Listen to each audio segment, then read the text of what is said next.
Well, hello there. Welcome into another edition of the Appalachian Wireless Sports Overtime Saturday night alongside my awesome partner, Lauren Cash. She likes to vacuum. I am Jamie McCracken. Lauren, tomorrow is March, but the madness has already started here in the mountains. Yes, this week full of district tournaments. We have champions, so that means we also have region tournament draws, and of course, everyone vying for a spot on the in the Sweet 16 bracket. That's right. We'll get to all kinds of high school basketball a little later, but this show starts, as always, with the undisputed #1 ranked team in America in college basketball. Let's go to Rupp Arena. Second to last home game, the Cats will play Florida next Saturday. Today, number 18, Arkansas, coming into Lexington. First half, Kentucky up 7, Arkansas on the break. Alondas Harris, he thinks he's got a bunny shot here, but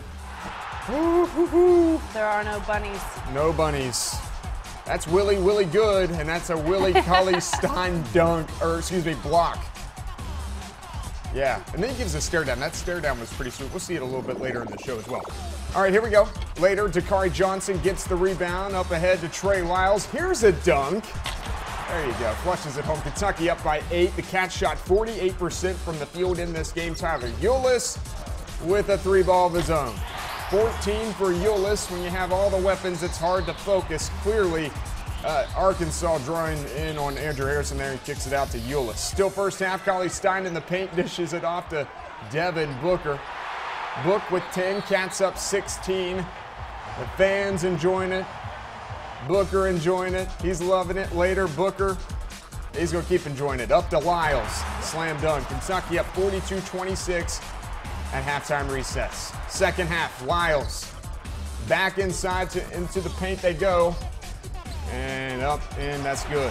Later, Arkansas on the run. Carl Towns, the rest of the squad, they ain't having any of that. And then Booker on the other end.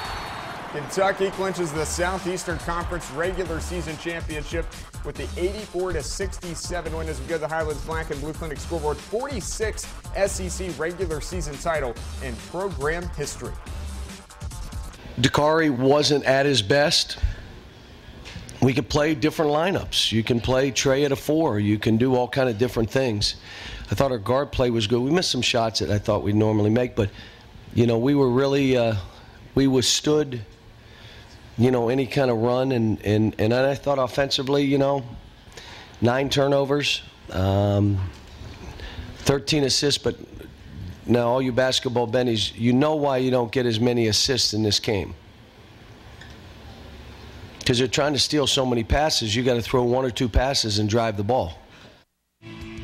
All right, up next for the Cats, their pursuit of perfection continues. They've got a primetime date with the Georgia Bulldogs on Tuesday night. Tip time set for 9 p.m. on ESPN from Athens, Georgia. The Bulldogs won their conference game at home against Missouri this afternoon, 68-44, to improve to 19-9 on the season and 10-6 in the SEC. Kentucky won their first meeting earlier in the season with the Bulldogs 69-58 in Rupp Arena. Well, coming up later in the show, the Union Bulldogs win the AAC tournament. Highlights from Kingsport, Tennessee. That's right, plus a ton of sound bites from high school basketball coaches that are excited about playing postseason basketball. Our bracket coverage starts next.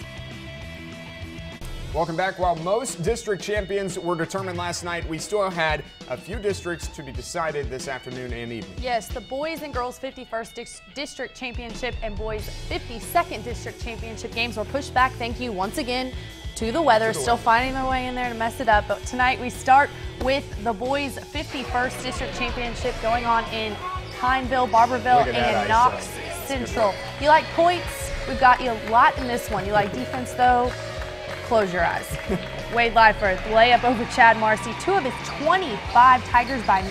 How about Marcy on the other end now? He's a low down underneath bucket and 1. Don't worry, big guy. They count the basket. Casual 27-10.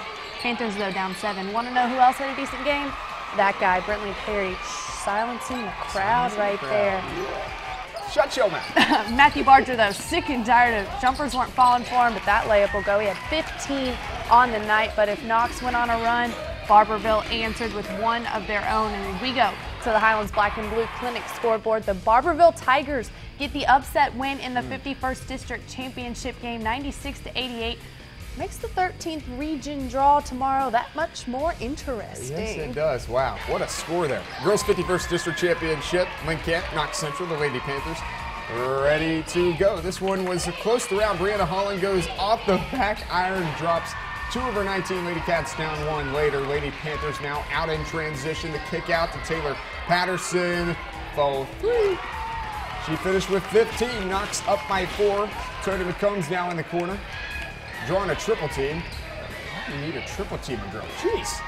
Spots Madison Hicks, and she puts it in, knocks by 6. Linkamp, though, in the second half, stepped up big, knocked down their shots, and hit their free throws as we go to the Highlands Black and Blue Clinic scoreboard. Linkamp gets the comeback win in the district championship game. They defeat Knox Central 56-50 and are the champions of the 51st district. We move from Pineville to Bell County High School for the boys' 52nd district championship game between Harlan County and the Bell County Bobcats. Black Bears win the tip. Cameron Carmichael comes off the screen, misses, but Tyler Miller there to clean it up off the glass. Harlan County by 2. Check this out here. So Zach Parton comes away with a loose ball on one end. The big guy, he just decides to go all the way to the hoop. The spin, the finish. We're tied up early on. Now off the Bobcat turnover. Trey Spurlock draws the contact, gets the and one bucket. Black Bears with a 3-point lead, and we go to the Highlands Black and Blue Clinic scoreboard. Harlan County pulls away late 53-40 over Bell County, and the Black Bears are your 52nd district champions. All right, now that all the 13th region districts have champions, they can now draw for the 13th region tournament. Yay, more ping pong balls tomorrow, Sunday. Boys draw at 10 a.m. and the girls to follow at noon. We'll have the full brackets from the boys and girls 13th region tournament, as well as coaches' reactions tomorrow night on our newscast at 6 and 11. All right, so as you just saw, the weather pushed back a few district championship games to earlier this afternoon, but let's look back to Thursday and Friday night's action and who will be hanging a district banner. We run through them all in tonight's least famous recipe, Hazard and Whitesburg Full Court Press. From the 12th region to the 16th region, there was no shortage of great basketball in the mountains. 15 boys districts, 15 girls districts, 30 total. Let's run through them all. 12th region, the Pulaski County boys and girls sweep the 47th district. In the 48th, the Southwestern Lady Warriors hang another district banner in the reservation. To the 13th region, Clay County continues their dominance of the 49th. The Lady Tigers winning their 10th straight district title, and the boys make it 12 straight district titles. To the 50th district, Williamsburg making their 2nd straight 13th region tournament appearance, defeating Corbin 59-50. The Lady Redhounds win their 3rd straight 50th district title. Jumping to the 52nd district, the Bell County Lady Cats defeat the Harlan Lady Dragons for the 3rd time this season, 68-54. In the 14th region, Letcher Central Lady Cougars get the last laugh over Knott Central, but on the boys' side, it was the other way around. Knott Central wins their 6th straight 53rd district title. To the 54th, Leslie County Lady Eagles put an end to Perry Central's 5 straight district titles, and on the boys' side, Perry Central defeats Buckhorn with a lopsided 53-29 score. Breathitt County sweeps the 55th district. The boys edge out a close one over Wolfe County, and the girls win it over neighboring Jackson City. A surprise in the 56th district, the Lady Owls of Owsley over Lee County, and Estill grabs the win over Powell County on the boys' side. Let's jump to the 15th region. The Johnson Central Lady Eagles outlast Sheldon Clark on their home court for the 57th district title, and Sheldon Clark Cardinals put an end to the Eagles' 2 straight district championships by taking them to overtime to grab the title. To the 58th district, the Prestonsburg Lady Black Cats beat Betsy Lane back on Thursday, and South Floyd defeats Allen Central in a low-scoring affair, 35-28 the final. It's coming up all Shelby Valley in the 59th district. The boys and girls sweep the titles. In the 60th, the newcomers Lawrence County beats Pike Central on the boys' side, but on the girls' side, the Belfry Lady Pirates get past the Lady Bulldogs for the district title. One team we cover in the 16th region made a big splash Friday night. It took double overtime to decide a winner in the boys' 62nd district, and Morgan County walks away with the title. 1 week of postseason in the books, and half the coverage area still fighting for a chance to win it all. This has been the least famous recipe, Hazard and Whitesburg Full Court Press. Well, you got every single district in there that we covered. Good job. Thank you. I tried. You tried. Very good job. While the 13th region draws tomorrow, you'll be there. Several draws were held today for next week's tournament. Yes, one of them being the 15th region. Josh McKinney previews the boys tournament. Several rematches highlight the boys' 15th region tournament schedule, including game number 1. 57th district champion Sheldon Clark meets East Ridge for a 3rd time this season, with the 2 teams splitting the previous 2 meetings. You expect to see Parsley, and you expect to see James, and then Parsley, and then James, and then Parsley, and then James, and then. But you know, the thing that people don't understand, they have other players too. It's not a two-man show. Lawrence County enters the tournament as a district winner for the first time since 2010 and will face an Allen Central team that has not played in a regional tournament since 2008. As long as they don't have that pregame jitters or pre-tournament jitters, we're going to be all right. You know, I think our team's hungry. We're nowhere near satisfied. We see a Cinderella story hopefully happen. Allen Central might be the least knowledge that we have of any of these teams. I haven't seen them play anywhere that we've been out. I haven't seen any of the games I've scouted. They weren't involved in. We didn't get to play them this year. Had them on the schedule at one time. A rematch of last year's championship game in the first round. Three-time defending regional champion Johnson Central faces Shelby Valley on Thursday night. But we're healthy this year for the first time. We're excited about it. We're playing our best basketball of the year. We come out of a really, really competitive district tournament. We beat a very, very good Pikeville team and a very good East Ridge team. So we're excited about where we're at right now. And the final first-round game of the boys' 15th region tournament, 58th district champion South Floyd meets 60th district runner-up Pike County Central. You know, to me, these kids have worked hard to get where they're at, and I still feel confident. I've told them for a long time I feel like we can get the rep, and we'll just continue to work it over the next 3 games, hopefully. All right, good stuff, Josh. Beginning, here's a quick rundown of next week's boys 15th region tournament. Wednesday night at 6:30, Sheldon Clark battles East Ridge with Lawrence County and Allen Central squaring off at 8 o'clock.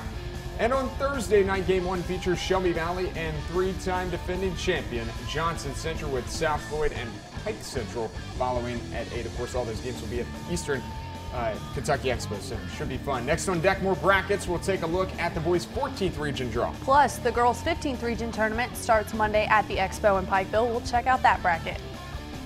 Our high school basketball regional bracket coverage continues with the boys' 14th region. Yeah, the big storyline in this one, who draws not Central? The #1 team in the mountains and a top 5 team in the state. Nobody wants to draw them. No one. I don't want to draw them. And we start in the top of the bracket. This is the first game Wednesday, March 4th. Breathitt County versus host school Powell County. Tip-off set for 6 p.m. The two split in the regular season, and they both won on the road. I was just talking to Mr. Jones, Monroe Jones, that we split with Powell County this year. Both of them close games, pretty close. So we should be able to get things off to a pretty good start. It'll be a great high school atmosphere. You have to think we're one of the fortunate few teams in the state of Kentucky that are still alive and still playing. We still have another chance to play, and a lot of teams would give anything, to be in our situation, to have another chance to play a game, and that's the way we're approaching this. We're hosting the regional tournament here at home, and it's going to be a great environment. First game of the tournament, we get to open up the tournament up, so there's no better arena, no better environment to have a second chance, to have the opportunity to play a game in, and we're definitely looking forward to it. It should be fun for both teams. All right, 30 minutes after Powell and Breathitt concludes the second game Wednesday night will be Perry Central and Letcher Central. I was sitting at Robert Hammond's table. His kids, one of his kids goes up to draw, comes back and whispers, "Dad, was that good?" Coach Hammond said, "No, that's not good." Yeah, as you see their matchup, Letcher versus Perry. Now, the one time the two did meet this year, Perry crushed, though Cougars guard Terrell Carter did score 37 points in the game. Here's what the two coaches had to say about the matchup. You never know. I mean, a lot of the regional tournaments, I've held the ball before. I've tried to speed it up before. I mean, we've done different things. We'll just have to look at matchups with Perry Central. I don't necessarily think that's probably the best thing you can do with them because they try to speed you up. They probably average more points than anybody in the region. Obviously them and not. So, I mean, that probably not a very good strategy. But we'll look probably trying to isolate some things. And like I said, we're just going to have to try to bring energy to it and hope we can rebound with them. I think that they realize that, from last year, the way we went out against Knott last year, I think they realize that they got to pick their game up and play with that desperation a little bit more at this time of year. All right, first game on tap for Thursday from Powell County, #1 Knott Central and #5 Buckhorn. The two met up one time this season and Knott Central won 72-43. Of course, Patriot guard Cameron Justice currently sitting fifth place all-time scoring in the state of Kentucky with 3,494 points. Here's both coaches on the matchup. That's important to us, you know, but our kids been through a lot. And, you know, our kids been state tournament 3 times in a row. And, you know, I think they face both types, you know. There been games we've been behind 6 or 8 at the end of the first quarter, still bounce back. They've been games we've been ahead and just keep going. And for our kids, you know, I mean, they're a great group. It seems like come tournament time, you know, I mean, just pull together and I've often said with this group of kids, anytime if I had to go to war, I would. You know, it's regional tournaments. You know, came up a very disappointing performance, obviously, in the district finals there. You know, win or lose that game, you know, we're still 3 games away from state tournament. And with Knott Central the first game, you know, it's as tough as it gets. You know, there are very good basketball teams in this tournament, of course. But you know, if somehow you get by Knott Central first game, you know, then you've got a totally different perspective on the whole thing. For my kids, you know, it's just a challenge. We're behind the 8 ball, for lack of a better phrase, almost every game we play. You know, size of the school or availability of players and whatnot, and you know, we just it's a challenge. Challenges are nothing new to us. All right, and finally, the first round game taking place Thursday night after the conclusion of Knott Central Buckhorn. It's the 55th district versus the 56th district. Etzel County and Wolfe County will hook up. The one time the two did meet this year, it was a 6-point game, so this perhaps could be the most competitive game of the first round. Both coaches know this region is loaded at the top and are glad they do not have to play either Knott Central or Perry Central. Nonetheless, Robert Scott Creech does an incredible job with them. You know, he's really a staple to that name. There is really a staple in that community. They're always successful, and you know they've got one really good guard in Lawson, and they've got a freshman Stone kid that can really shoot the ball. And they've got a couple of really other athletic kids. Wolfe County is always competitive every single year, and it's going to be a really good basketball game. The region's top heavy. You know, you got 2 teams that's really rated higher than the rest of us. So you want a first round game that you don't have to play one of those 2 guys, and then when you get in that semifinal game, you never know what goes on. So you just roll the dice and see what happens. All right, here's a recap of the boys' 14th Region Tournament bracket. All games will be played at Powell County High School. The first round starts Wednesday, March 4th. That's when the top bracket will tip off. So in the first night, you have Breathitt, Powell, and Perry Central, Letcher Central. Night 2 on tap on Thursday, March 5th. Buckhorn gets the tough draw with Knott Central, and then Estill and Wolfe County will cap off the first round. So that was the boys' 14th region. Yep. So now we're going to go to the 15th. Josh McKinney, he was in Pikeville this afternoon and has the results of the draw from the 15th Region girls. The girls' 15th Region Tournament begins Monday night at the Expo Center in Pikeville with a couple of sleeper teams in round 1, Belfry and regional All-A champion East Ridge. The Lady Warriors have already beat Belfry twice this season, but enter as a district runner-up. And, you know, after winning the All-A, we were I don't know, it felt like we were satisfied. And, you know, I've really been trying to just keep them fired up and being ready to go because we still, you know, the season's not over. And I feel like we're ready to go. We've got a pretty good draw. You know, everybody's good at this point. But I kind of like our situation where we're at. Just got to go to work and prepare. The nightcap on Monday features the Betsy Lane Lady Cats and 57th District champion Johnson Central, last season's regional runner-up. I don't know how much, I can't sit here and tell you that it's been their sole motivating factor because it hasn't. But now that we're in the tournament, now that we have this opportunity again, I'm sure they'll rely on that experience from last year to help mentally get them ready for what's facing them next week. 2-time defending region champion Shelby Valley plays first on Tuesday night against a team that beat them just a few weeks ago in the Sheldon Clark Lady Cardinals. You know, we knew that by not winning district, we were looking at Shelby Valley as a possibility of one of our draws. So, you know, when you go, you draw them, you got to go play them. Finally, 58th District champ Prestonsburg against Lawrence County, who is making an appearance in the regional tournament for the first time since 2010. Yeah, we've come off of a great tournament in the 60th district. You know, we come in that district first year. I feel like we came in and gave a good showing. Our girls are really excited, focused right now, playing with a lot of intensity. So we're excited to be in the tournament. And my basketball team is going to play loose. We know we're not the favorite. We don't care to play the role of underdog. We embrace it. We love it. We're here to ruin somebody's season. All right, here's a look at the girls' 15th region tournament bracket. The tournament is set to begin on Monday at 6:30 with Belfry and Eastridge tipping off. Johnson Central and Betsy Lane meet in the nightcap at 8 o'clock. And on Tuesday, two-time defending regional champion Shelby Valley plays Sheldon Clark at 6:30 with Prestonsburg and Lawrence County completing the first round.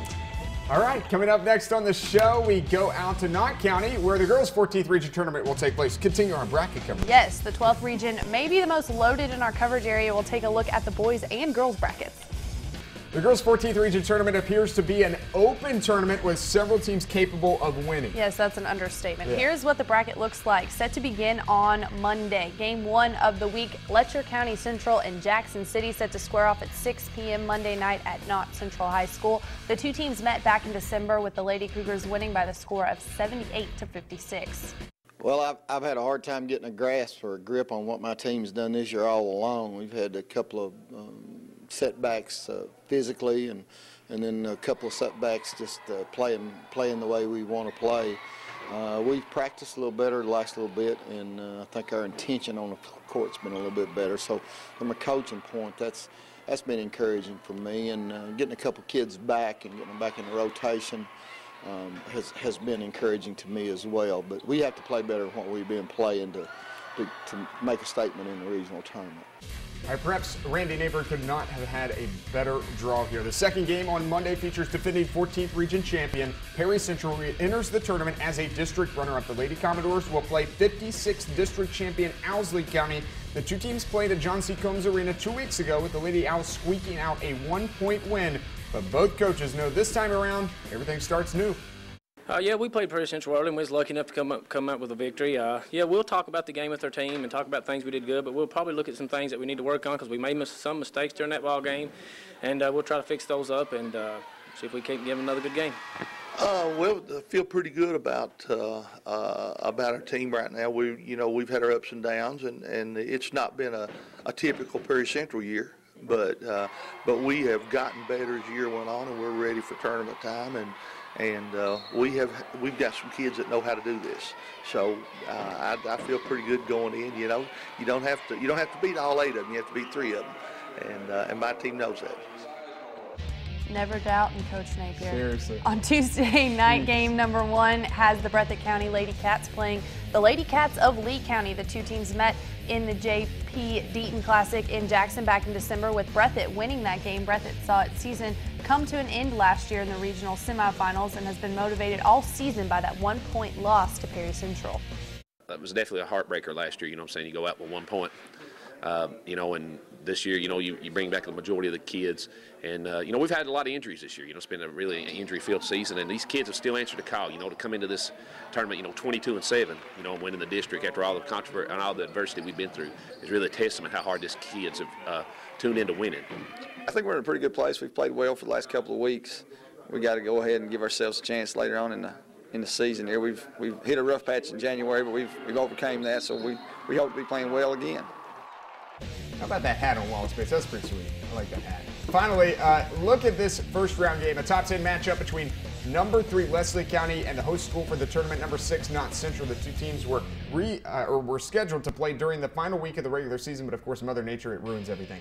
Both teams rely on steady guard play, and both coaches expect Tuesday's game to be a good one.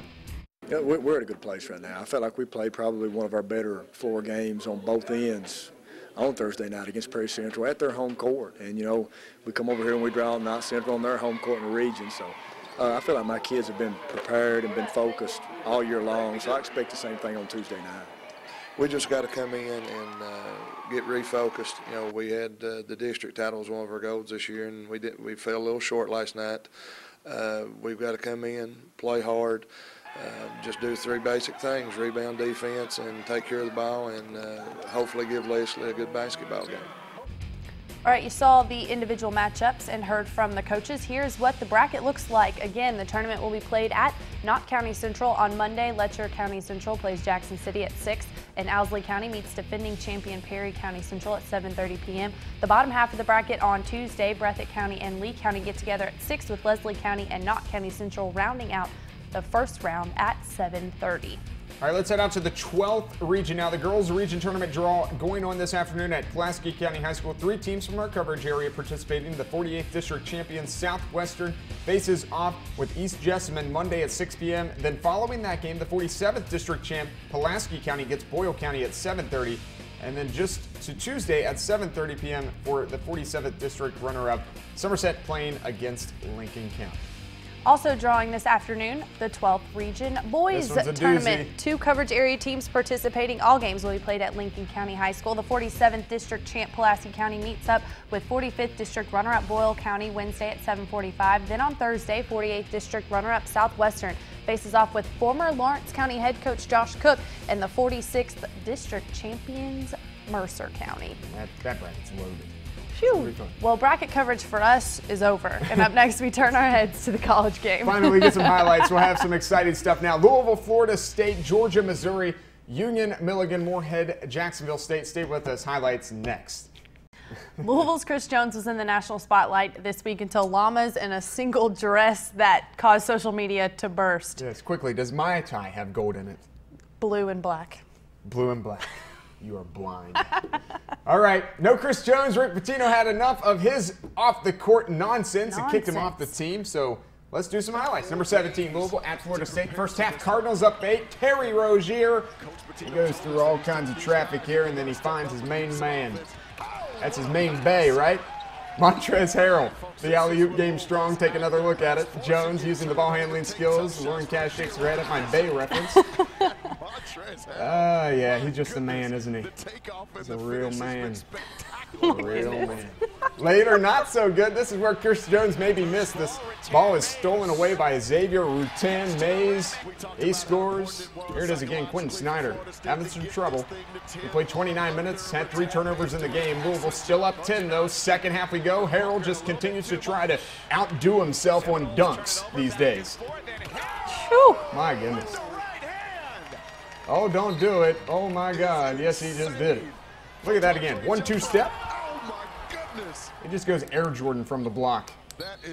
Yeah, bruh. All right, 2 more looks at it, and we're good. Harrell was great. Wayne Blackshear better. 18 for Blackshear. Louisville dominates the Seminoles. He's hit or miss. Yeah, he's hit or miss, I guess, if you're a fan. The Cardinals have won 16 of their last 19 February games.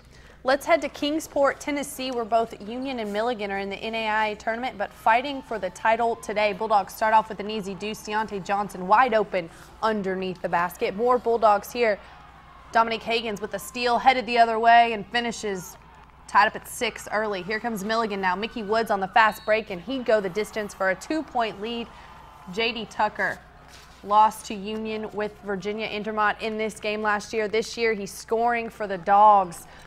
Buffs, though, trying to keep it up. Kurt Brooks spots up for a wide-open triple. But more Union. Johnson, once again in the post.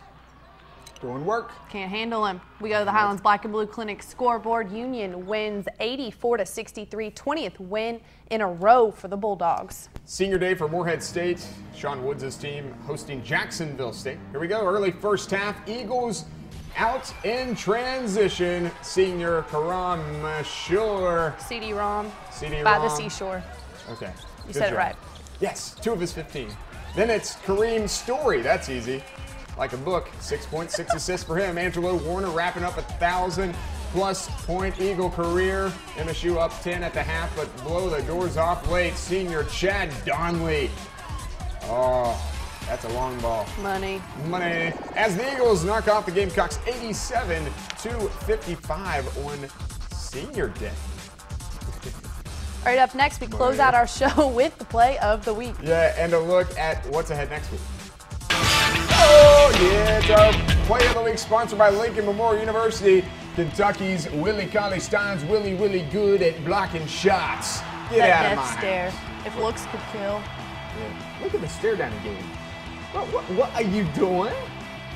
Like, let's see here. What do I have in here? It says, this is get out of my house.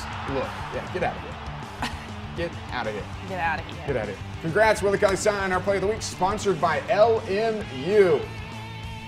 Now, we are going to get out of here. That will do it for another edition of the Appalachian Wireless Sports Overtime Saturday night. Region tournaments starting next week. Yes, we will be all over the 13th, 14th, and 15th region tournaments. Can't wait. Also, Kentucky on the road Tuesday against Georgia. Plus, one more thing, in case there's not enough going on, UPike, UVA Wise, and LMU begin their conference play next week. I'm so mad at myself. Forgot the paper toss. As always, so much going on. But for us and for everyone who helps us put this thing together, have an awesome night. Good night.